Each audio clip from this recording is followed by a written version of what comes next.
สวัสดีครับวันนี้ผมจะมาสอนการใช้โปรแกรม FX Training บทเรียน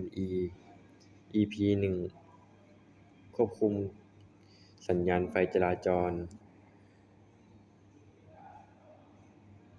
ครับโจทย์มีอยู่ว่า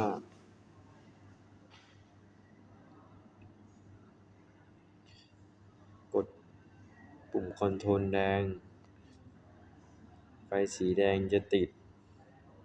ข้อ2กดปุ่มคอนโทรลสีแดงอีก1ครั้งสีเหลืองจะกระพริบ10วินาทีข้อที่3กดปุ่มคอนโทรลสีแดง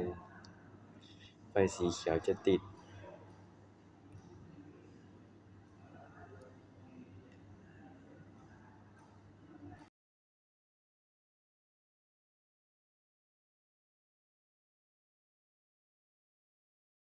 เราจะมารันโปรแกรมกันเลยนะครับ